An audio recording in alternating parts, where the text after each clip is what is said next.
Good morning, good afternoon, good evening, ladies and gentlemen, our viewers, our subscribers, our fans. Thank you so much for joining us for today's episode, 360-degree brand story, where brands come alive one brush stroke at a time. This show is powered by Akiko Stories, part of the African MSME Collective. And the reason I love this show, it's a communication show, a storytelling show, but with a twist, using storytelling to execute strategy on a personal level and for your SME. Bi-weekly conversation, second and fourth Wednesday of the month.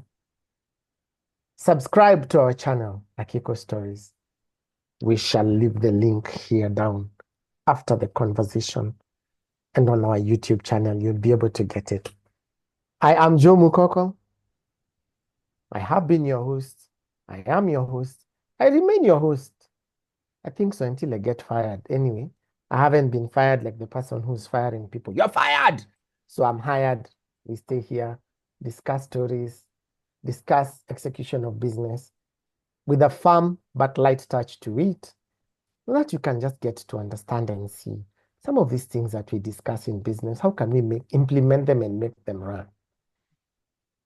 As usual, I'm joined by the one and only master storyteller, communications expert, SME growth advisor, strategy executioner. Executionist, I think so, but she doesn't execute people, she executes strategy. So we just have to make that clear. Ecosystem builder. Ish. See, Akona titles.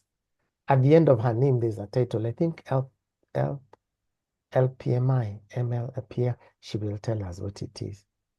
The one and only Kyesubire Greg. Kyesubire, welcome to the show. Yo. Thank you. What is that title at the end of your name? The PMI TCMA. Just go ahead again. LPI TCMA, sorry. LPI TCMA. TCMA. What does So that mean? TCMA is a system. It's a learning system and an evaluation system.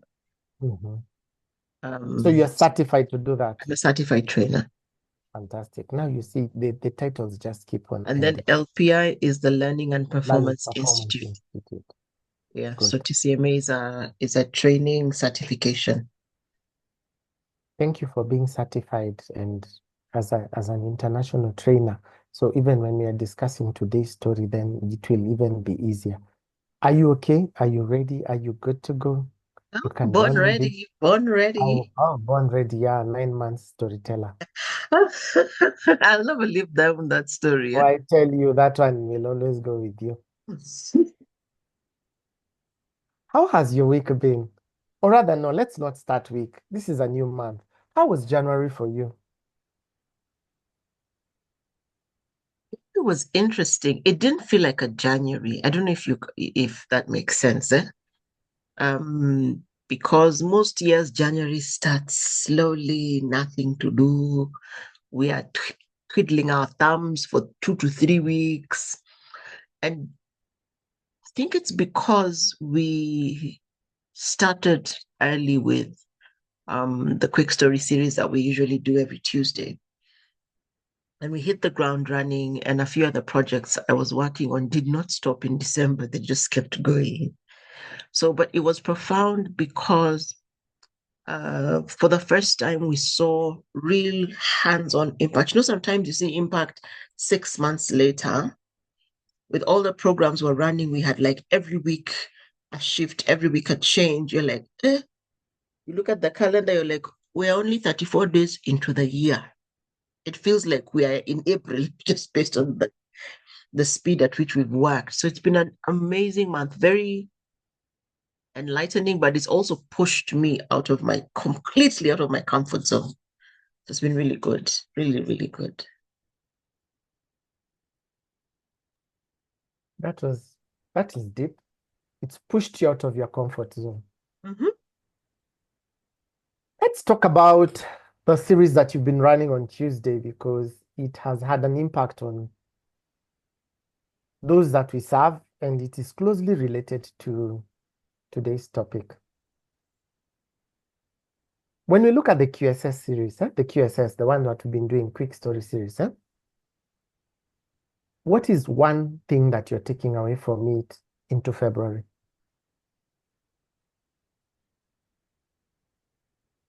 One thing I'm carrying, I think I carried it from last year and the weight is heavier, is that what we have is critical to the transformation of the African continent. Mhm. And remember when we first started and we had like 2, 3 people and we're like, do we stop? Consistency is what I'm carrying through.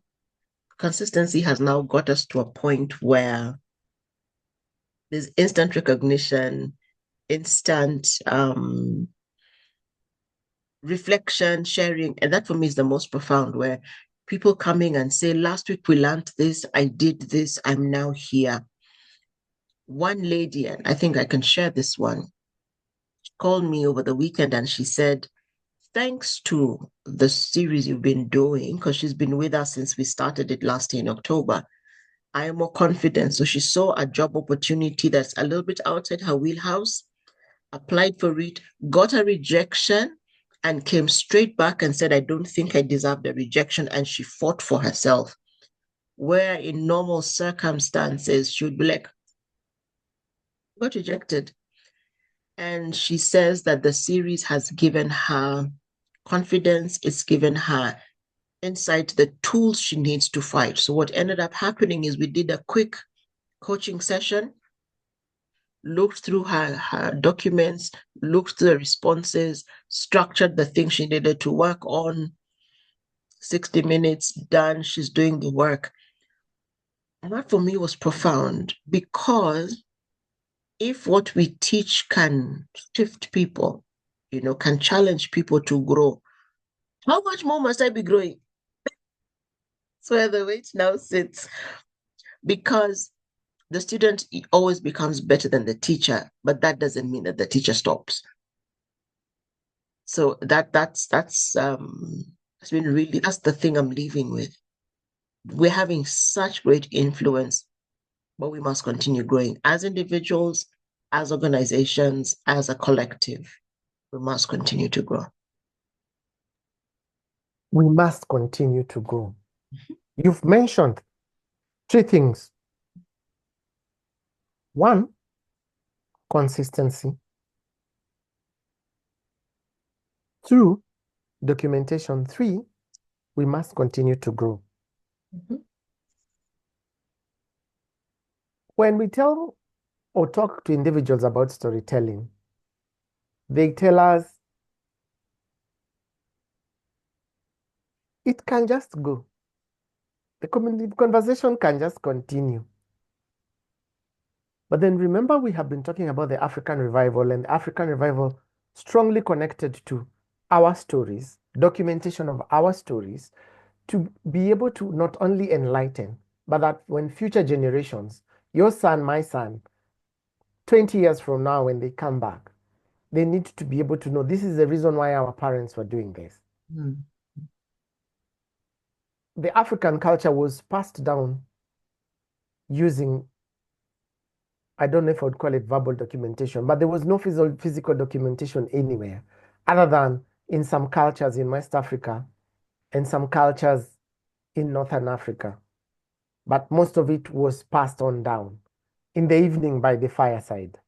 Now, fireside has changed when we come to normal life now. Fireside is this digital space that you and I are seated in today discussing. You talked about consistency, you talked about documentation, and you talked about helping this client, the lady, be able to see things from a different perspective.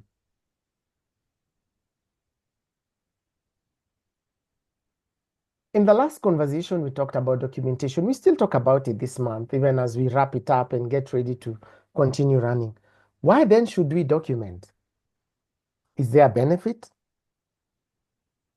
So I'll I'll go back to your example of African culture. So we're largely oral. Sub-Saharan Africa is by and large oral.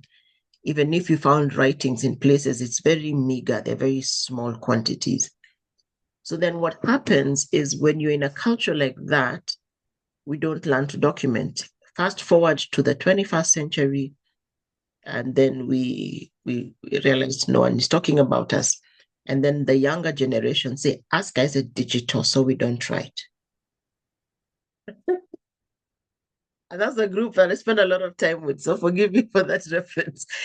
But I tell people documentation isn't just written. So when we're doing storytelling, if you're a photographer, take your photos, have them on a site that is yours. If you can do video, get up and do video. If you can do audio, do a podcast. If you write an article, write a book, write a journal, just document. Because he who tells the story first is right. They may not be writing all the facts, but when you go up to the online spaces, they become the authority in the matter. That is why now we can find that we're being told by external parties how to build our political systems, how to build our businesses.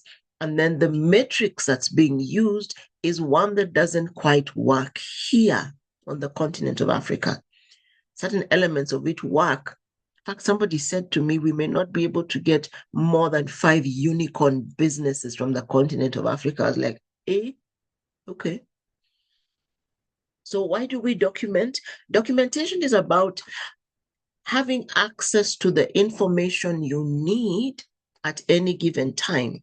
So it's about the collection of data. And we are all talking about AI, machine learning, data collection, data privacy. And each of us as individual businesses, as individual people, as collectives, we must have our data. So there's customer data, there is team data, there is data original to the organization, and then there's cultural data that cuts across the board. So we've been looking at that data to translate and interpret it so that it can help us execute strategy. That's what we'll be looking at it.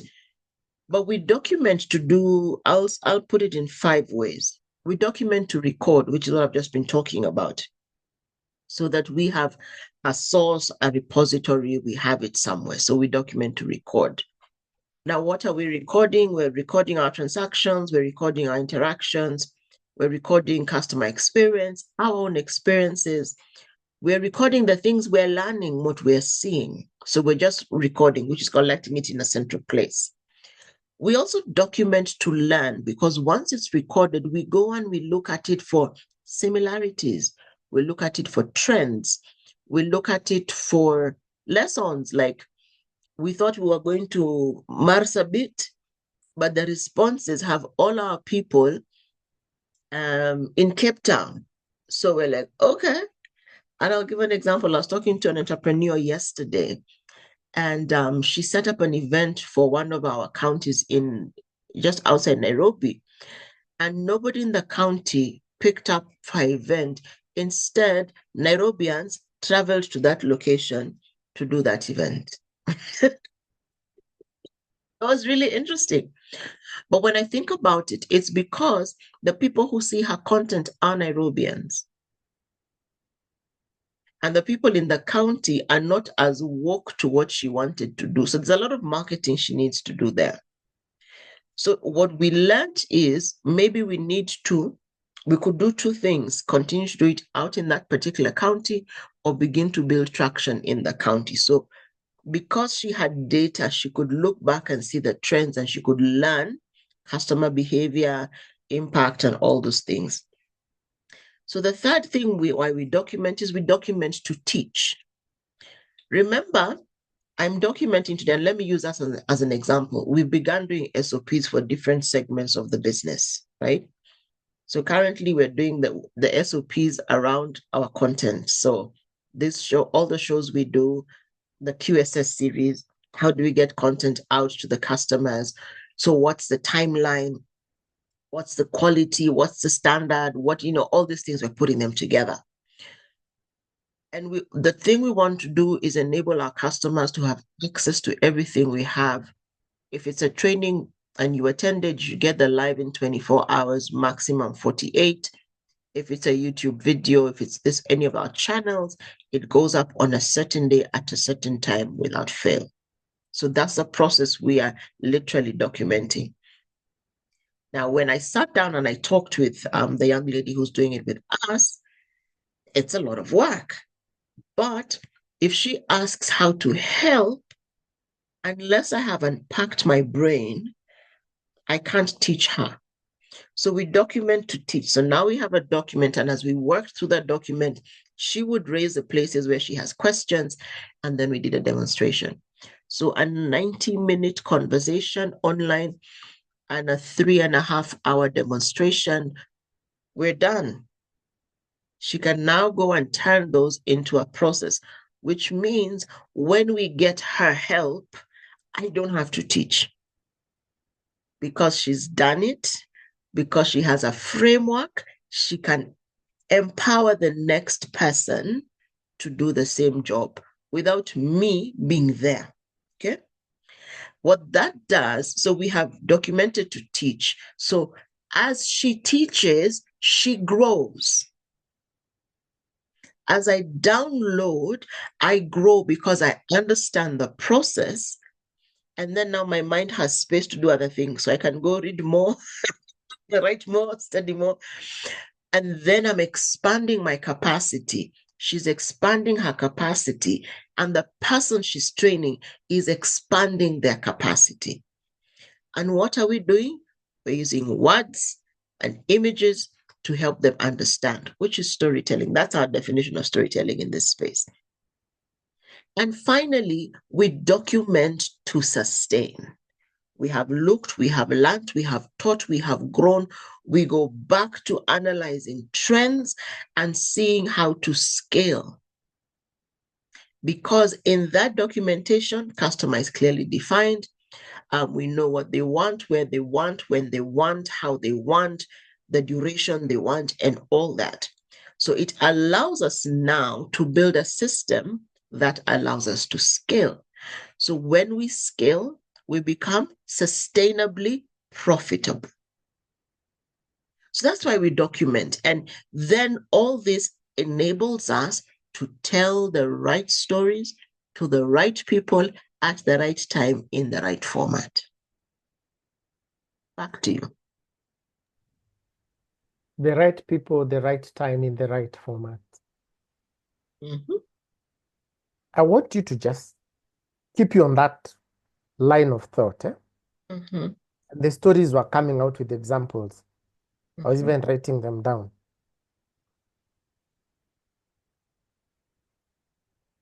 Could you share maybe two?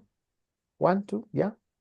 Two. I know you have many, but two examples of how documentation supports the business. You've already given us one about the young lady helping out African MSME. You have permission to do 2 or 3 more. You're relating them well. I like the way you're fitting in those blocks. It's like you're playing a puzzle. So when you turn it, then it unlocks something else, and then it unlocks something else. Finally, the sides will all look the same. Over to you. Thanks, Joe. So I'm thinking about, so I spent 17 years in the events industry. Yeah? When I was starting off in that industry, I started off with a friend of mine who we knew nothing. We knew nothing about it. I knew how to plan, but the mechanics of doing flowers, doing bows, doing drapery, we knew nothing. So what did we do? I remember I called and I said, I'm available. And she asked me, for how long? Are you on leave? Is it short term? Is it long term? So I said, I've quit my job. So I went from formal employment PA to the MD to KYM. KYM, for those who are not Kenyans, it's Kada Mukoko, the person, the handy person, the casual laborer. Yeah, I did that. Do you know I'm crazy? I went from PA to the MD and office manager to KYM for a farm that was still being registered. Anyway, it was the best experience of my life because we were learning together. We fellowshipped in the same community, same church. So what we would do, like the day we wanted to learn how to make, these bows that we use on decor for cars. So we went to flower vendors, just here in Hurlingham in Nairobi, and we said, we want you to teach us how to make a bow. And the guy said, we'll charge you 25 shillings. So he made one, and we kind of understood, but we said, we've not understood. So we paid him another 25 shillings and he made another bow. Right? Now, the bow he made was not as thick, as intense as my boss or my friend wanted it to be. So what did we do? He had given us a measure that it should be this size. So over time, what I did, I would sit in the office when we were there and I'd play with lengths of ribbon to make bows. And every time I'd kind of note it's not too thick enough, it's too thick. So eventually one day I took the ribbon and I did it the span, which is my height. Had 2 pieces, and now the bow was perfect. It was the thickness we wanted. Then we learned to measure, each loop should be how long. So when you're folding, it's like what, and we finished. I was doing that because I didn't want to be done making bows all the time. And I needed to be able to teach somebody. So when the next lady came, I measured my height with her.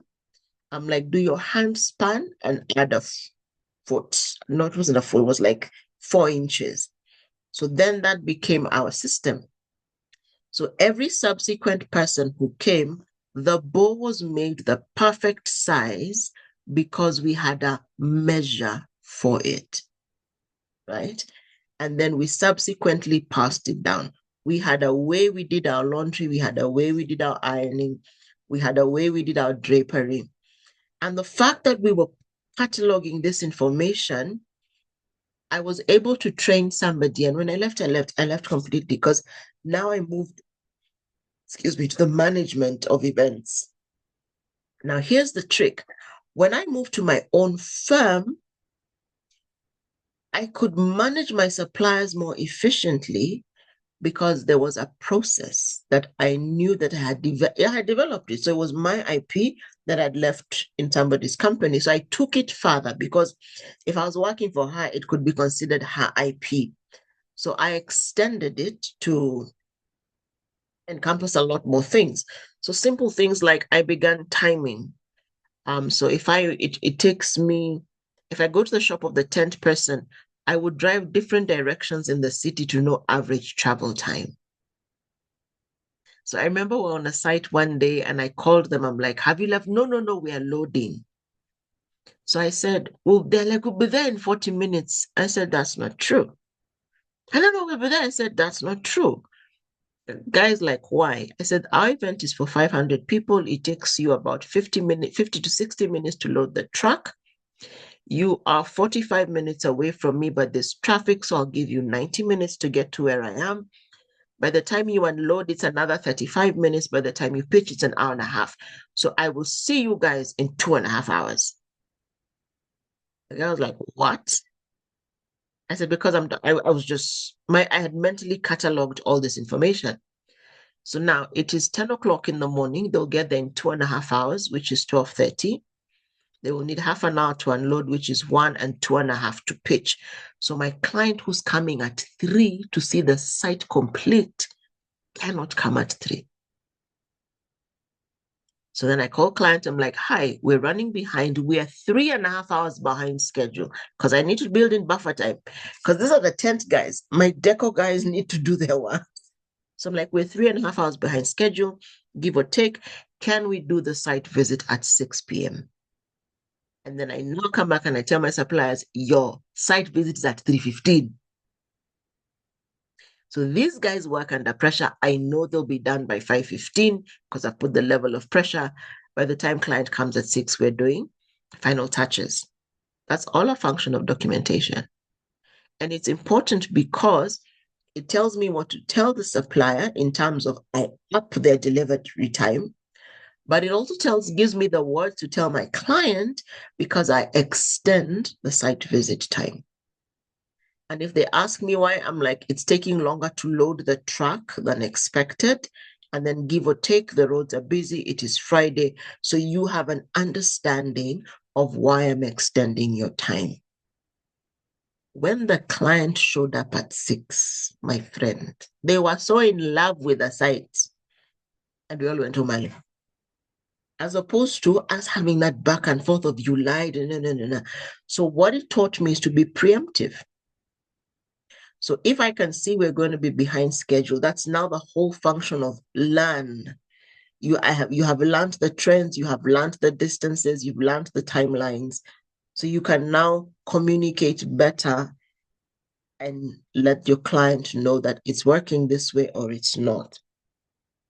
So actually, we can add a 6th point to every document to communicate. So we document to record, to learn, to communicate, to teach, grow, and sustain.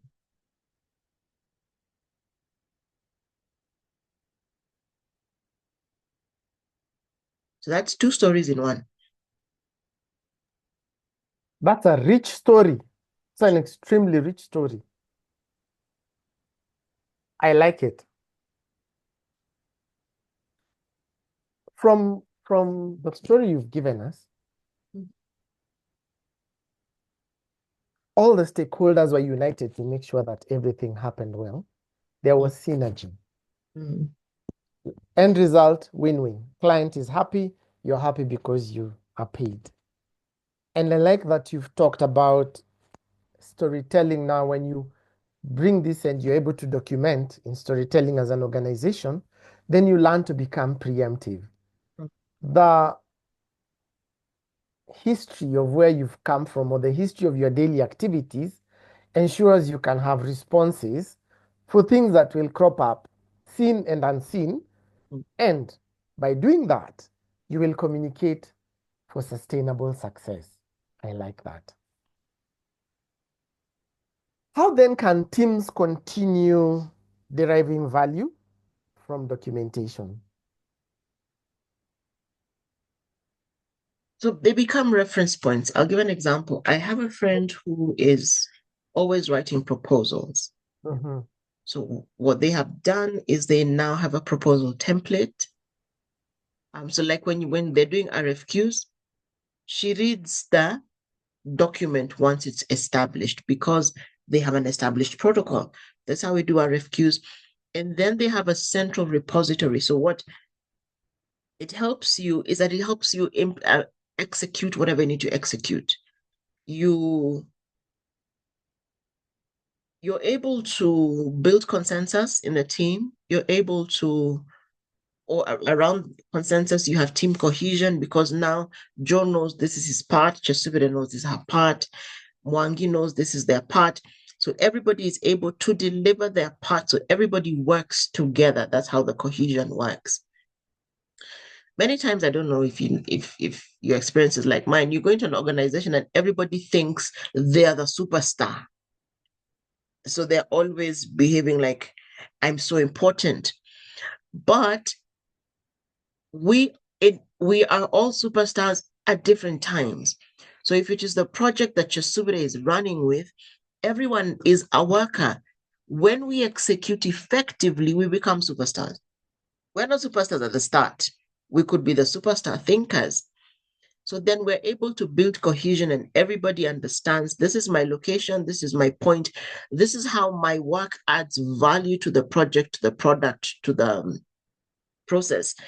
And so then I feel valuable, you feel valuable.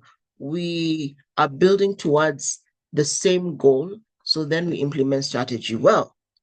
However, many times when it comes to strategy as business leaders, we give marketing a small portion, sales a small portion. We don't give everybody a global view. So documentation would help us as leaders be able to provide that global perspective so that everybody knows this is the big goal. And you break it down. Marketing, so the big goal is 100 million. Marketing, yours is 55 million to bring. Finance, yours is to figure out how we push our profit margins, or how we manage our money better so our margins are higher. Sales, you guys need to convert X number of people. And then the admin team, so the cleaners, the guards, the office assistants, if you're running an efficient ship, will help us save X percentage, which will increase our bottom line. And if all goes well with us at the end of the year, we all have bonuses. So documentation will help you articulate. The last time we did this kind of project, these were our gaps. So you can fill in the gaps.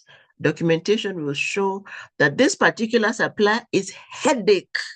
So we will replace that supplier, or this supplier is absolutely excellent and we'll keep them. I remember I was working in an agency once, and as always, agencies, we're always doing events. So I carried my people from the events industry and I went with them. And because when I was running my own business, we had such good relationships, their discounts I get, and I carried those discounts with me. When I left the agency, they went back to the same supplier, and the supplier told them, you are enjoying Kyesubires goodwill. So she calls me and she says, please talk for us. I call them and they asked me one question. Do you still work there? I said, no. And they said, those discounts are yours. They're not for anybody else in the ecosystem. I was like, where? But you see, they had pitched based on the prices they had got from the previous events that I had executed. But now their prices are higher. Their payment plan is different because with me, they'd execute with pay 100% later. So what we had not done is, what I hadn't done is I hadn't told them the usual standard is 75% upfront because I was there. I didn't remember to raise it. If we had been looking at the paperwork, because when I went back to the paperwork they had been sending me before, that clause was always there, but we didn't read it. So it got everyone in trouble afterwards. So documentation allows each of us to work in our area of strength, work together. I don't know if you know those organizations where you submit your invoice, then finances, sijaona, because you sent your invoice to me, who's handling your account, then I forgot to forward it.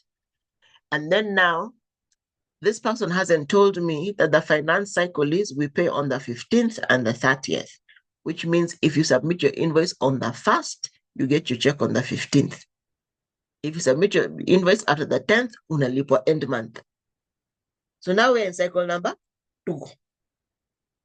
So that's how documentation helps, because then we're able to tell people, it's our payment plans, this is who we are, this is how we function. And if there needs to be adaptation, if people keep complaining about the same issue, we have a record so we can deal with that. Wow. Profound. I told you always have stories. Ladies and gentlemen, this has been the 360-degree brand story. Record, learn, teach, grow, and sustain. And when we talk about sustainability, it's you being successful. You can be also sustainably in losses. No, we want you to grow, not negatively, positively, and be successfully, sustainably successful. So record, learn, teach, grow, and sustain. You have done this episode justice. What are your words of wisdom as we come to an end of the show? Important to value documentation as a critical part of storytelling, because it's your primary source of information. If it's not written, you may not remember it. It is lost in the cracks. So remember that it's your primary source of information. Documentation is your confirmation tool. Because if you don't know what to do, you can go back and see what did we do before. And it is the ingredients you need to serve your customers. It is where you will understand the problem, is where you will know who the protagonist is in the situation. You will know what solution has worked. You will be able to figure out features versus benefits. So documentation has to be at the heart of what your business is. It doesn't need to be a boring process. Many of us, like when we're in agency, we all work with CRM, customer relationship management systems. If you are smaller, your CRM could be a notebook, but you have to have your information somewhere. And in this day and age where people steal from one another, it may be useful to find a digital way to store your information.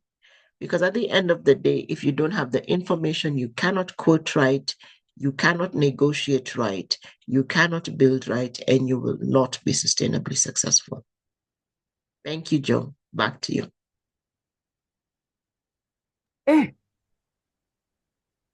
Any hata parting shot bado ni words of wisdom zingine mingi. Oh, sorry. Let me translate that to our international viewers. I was saying the parting shot had more nuggets of wisdom in it. Thank you very much, Kyesubire. Always a pleasure hosting you. And remember, you must value documentation as an integral part of storytelling and as an integral part of your journey. In your strategy implementation and execution, you must have documentation. So value it like the dollar, like the gold, like silver, like diamonds and everything else precious. And remember, you are told, has to be at the heart of the organization, at the heart of growth. Very important. Thank you very much, Kyesubire. This has been the 360-degree brand story, where brands come alive, one brushstroke at a time. Look out for our videos, second and fourth Wednesday of the month. Better still, subscribe and hit the notification button. It will ring when it is time the video has dropped for you to come get amazing nuggets of wisdom. More than that, subscribe to our channel. Where else would you get such nuggets of wisdom? Valuable pieces of information to drive you forward. That in the journey, as you walk and you get tired, you will remember. Kyesubire talked about this. And you go back, get the video and watch it. Subscribe to the channel. Send us a message. Let us see what else is there. From a Kiko Stories studio, I have been, I am, and I remain moderator of the show, Joe Mukoko, with the amazing, ever fresh, ever insightful Kyesubire Greg. Till next time, au revoir, adios, ciao, kwaheri. I need to learn how to say that in Chinese or Mandarin now. Yes. Until the next time, bye-bye from us.